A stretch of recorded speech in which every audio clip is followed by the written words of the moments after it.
Ok, on va corriger ce petit truc parce que je viens de voir que j'avais mis un ID app alors que si vous regardez l'index.html, il y est déjà. Et puis le problème, évidemment, il vient d'ici. Alors ça, je vais le virer.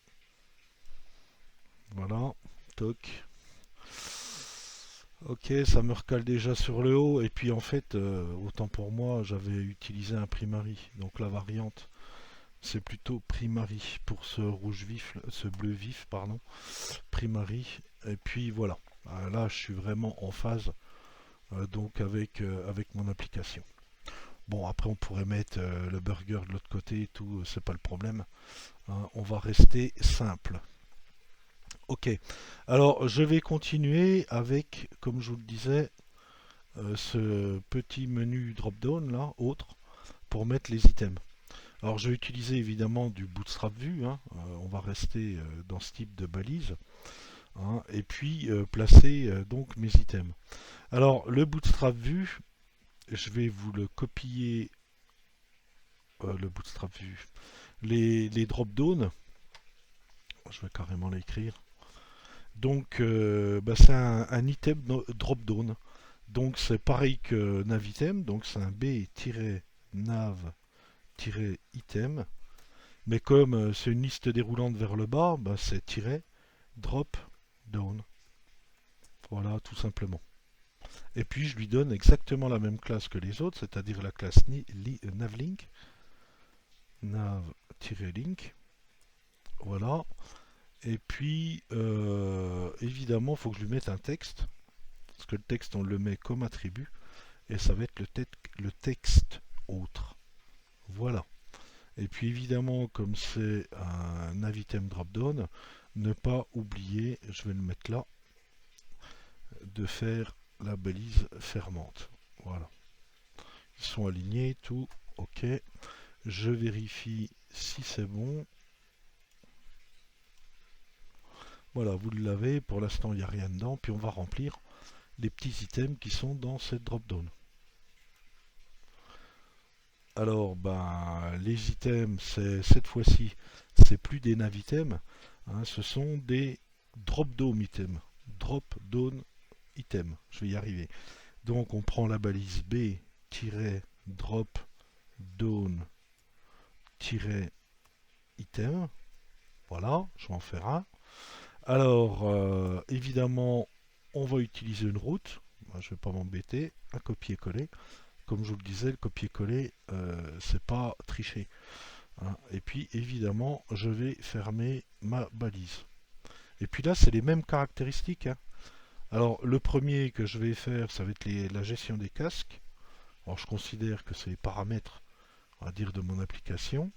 Donc, bah, il n'y a pas besoin de mettre une classe navlink. Hein, c'est un drop-down item tout simplement. Et puis il y a juste besoin de faire ça. Donc je dis que c'est la gestion de mes casques. Et puis logiquement, si je regarde, ça devrait être bon. Toc, voilà, impec. Après on peut customiser tout ça. Hein, parce que là par défaut il vous met un lien, hein, tout bête. Après on mettra le style qu'il faut pour invalider ces éléments par défaut. Alors ensuite, ben, il me reste plus qu'à faire les autres. Hein. Donc il y a les ingrédients, les types de casques et les spécialités. Donc je recopie ça. Donc ingrédients, type de casque, spécialité. Donc ici, ben, j'ai juste à changer le chemin. Donc ingrédients. Donc ici, c'est la gestion des ingrédients, ce qui apparaîtra sur le menu. Ici, c'est la gestion des types de casques. Donc le chemin, je vais appeler ça type casque, camel case, toujours pour... après je m'en rappellerai. Type casque. Voilà. Et puis le dernier, les spécialités. Donc spécialité. Alors vous voyez, pas d'accentué, pas de caractères spéciaux dans les chemins. Sinon ça va être l'horreur. Et puis ici, c'est ce qui apparaît. Donc là, vous pouvez mettre des caractères spéciaux, évidemment. Et puis donc voilà, ça c'est OK. Donc OK. on va regarder ce que ça donne. Je rafraîchis un coup pour être sûr. Et puis j'ai bien mes différents éléments. Donc c'est OK pour tout ce qui est drop-down. Alors ce que je vous disais, on peut mettre des styles. Alors ces styles-là, c'est les styles qu'il y avait dans le dièse app. Ouais, on s'en fiche hein, un peu. Hein. Parce que j'ai pas besoin des styles qui étaient par défaut. Je vais laisser le dièse app au cas où je viens faire quelque chose. Et puis ici, ben, je vais les copier-coller. C'est pour désactiver un petit peu les styles qu'il y a par défaut de Bootstrap. Vous pouvez les reprendre hein, sur vos projets. Donc il y a une classe drop-down menu. Hein, si vous regardez un petit peu comment tout ça s'est fait, hein, il vous suffit toujours, même principe, hein, inspecter. Et puis quand vous inspectez, vous voyez que lui vous transforme tout ça en ELI avec des classes Bootstrap hein, et il vous met des classes Bootstrap Vue. Donc après vous regardez et puis vous surchargez un petit peu les éléments pour les mettre à votre sauce. Hein. Ça je ne vais pas vous apprendre votre job. Donc par rapport à ça. Donc ça c'est les différentes classes que j'ai customisées. Vous pouvez les reprendre, hein, ça marche tout le temps. Moi je fais sans arrêt du copier-coller entre les menus que j'ai déjà fait, en jouant sur les colorations, les trucs comme ça. Hein, et puis si vous réactualisez votre page, vous voyez qu'effectivement, bon là je les ai mis sous ce style-là, c'est pas joli joli. Hein, je vais le mettre parce que c'était ma maquette était pas terrible. Je vais faire un 2, 3, voilà, toc toc. Puis après, vous voyez, on peut jouer sur les colorations pour pouvoir modifier tout ça. Ouais, vous voyez ici, évidemment, il faut que je change les couleurs, les machins, les trucs, etc., etc. Donc là, c'est les liens. Alors les liens, les hover. Alors les hover, je vais mettre, je sais pas, vous pourriez mettre du bleu, par exemple, etc., etc. Alors je vais pas insister trop là-dessus, d'une part parce que pas perdre de temps là-dessus, hein, ce qui vous permet ben, de jouer là-dessus. Je vous le mettrai correctement hein, sur la correction. Je vous recollerai les feuilles de style qui vont bien. Et puis donc on va continuer puisqu'il me reste une chose à faire quand même. Hein, si je regarde ma maquette, c'est ce petit bouton là. Hein, qui doit évidemment me permettre d'ouvrir après une modale pour pouvoir me connecter ou me déconnecter et créer le menu, ça ce sera la fin, par rapport au droit du villageois, un menu dynamique. Alors bon, j'ai retouché un petit peu cette partie-là, hein. Donc pour avoir quelque chose d'assez cohérent au niveau des colorations, bon voilà c'est pas terrible, mais ça le fait.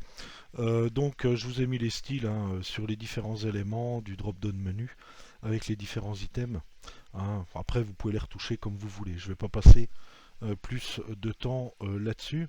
Et puis comme je vous le disais, il me reste la dernière partie, c'est-à-dire le petit bouton de connexion.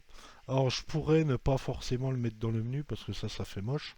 Hein. C'est-à-dire le sortir un petit peu du drop-down, de la barre de navigation qui est fermable ouvrable pour qu'il apparaisse à l'extérieur. Mais c'est pas grave. Je vais le laisser quand même à l'intérieur. Après, bon, on pourrait imaginer. Hein. En le laissant à l'intérieur, bon, on le met ici. Si vous voulez le mettre à l'extérieur, on le met ici. Alors je vais le faire en deux fois pour vous montrer ça. Alors je vais refaire une petite navbar. D'accord, à l'extérieur de l'autre. Parce qu'en fait, ce petit bouton nav, il est pas en tant que menu, hein, donc c'est pour ça que je fais une petite navbar. Et puis je vais lui mettre une petite classe de marge left en auto. Avec un positionnement à droite. Donc ça c'est un attribut qui permet de positionner les éléments à droite. hein, c'est-à-dire en fait, il va venir se positionner ici. Alors, ok. Alors évidemment, je vais mettre un bouton, tout simplement, hein. Donc vous avez l'équivalent aussi, B-button. Ok. Et puis il me permettra à terme d'ouvrir la modèle de connexion.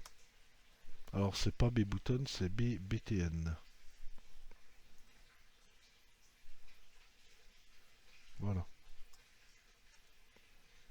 Et donc dans ce bouton, je mettrai un certain nombre de choses, puis c'est là que je vais commencer à utiliser les fonts fsum. Donc je vais utiliser des classes. Alors les fonts fsum, ben, FA pour définir que c'est une font fsum, le type de font, donc je vais prendre un FA power off, peu importe, hein. Vous prenez celui-là, vous pouvez prendre chose, et puis je vais lui donner sa taille, c'est-à-dire je vais prendre une taille grande, LG c'est large, hein. Et puis voilà, pour coller ce bouton. Alors ce bouton à terme, il me permettra d'ouvrir une modèle de connexion. Donc vous le voyez ici. Alors effectivement, je peux jouer sur les styles, hein, pour pouvoir lui donner un certain nombre de styles. Bon, on va regarder un peu ce que ça peut donner, hein, pour pouvoir le customiser, le fond, tout ça, pour pas que ça apparaisse évidemment dans ces couleurs-là. Alors pour cette histoire de bouton là, qui est un peu moche, si vous vous rappelez, j'avais mis un style sur la navbar, donc un type, et puis une variante. Donc vous pouvez très très bien la récupérer sur les éléments qui font partie de la navbar pour les appliquer à d'autres éléments, pas forcément tous, mais d'autres éléments qui la composent. Comme ça, il va prendre exactement le même style. Donc je prends un type d'arc et puis une variante primary. Et puis ici, bah, si vous regardez, vous voyez, mon bouton, il apparaît à peu près avec la même thématique que les autres, ce qui dénote pas trop. Bon, c'est un bouton, hein. J'aurais pu mettre une div sans utiliser un bouton, un lien hypertexte, hein, par exemple. On peut très très bien le faire comme ça, hein, par exemple. Alors, bon, je vais le laisser comme ça, c'est pas grave. Alors, comme je vous le disais, là, il apparaît effectivement ici, ce qui n'est pas forcément une bonne chose, c'est un peu moche, hein. Après, on peut très bien aussi dire que cette partie-là est à l'extérieur, hein, de la partie collapsable. Donc, je le colle ici. Comme ça, donc je vais rafraîchir ma page. Toc. Vous voyez, il apparaît là. Donc, ce qui n'est pas plus mal, hein, plutôt que l'avoir comme un gros bouton ici. Tiens donc, ouais, il apparaîtra quand même ici, puisque de toute façon, en le rétrécissant trop, mais c'est un peu moins moche que ce qu'on avait, ce grand bouton en large.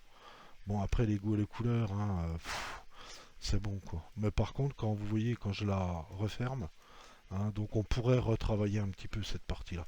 C'est pas très grave, c'est pas l'objet, hein, effectivement, de ce TP, mais bon, après amusez-vous, hein, si vous voulez, à faire des mises en forme. Là, on va plus regarder la partie technique et la partie donc intégration, hein, de notre maquette. Après, on peut imaginer tout ce qu'on veut sur ce sujet-là. Bon ben voilà, j'ai fini l'intégration du menu. Maintenant, ce qui me reste à faire, bah, c'est d'intégrer une ou deux pages, hein, puisque à mes adresses ici, j'ai rien du tout. Et puis, je vais repartir de ces pages-là, hein. Je vais en mettre 2, 3, 4, puis après, je vais en récupérer un et le répéter autant de fois que j'ai d'informations en provenance de mes flux JSON en faisant de l'Ajax.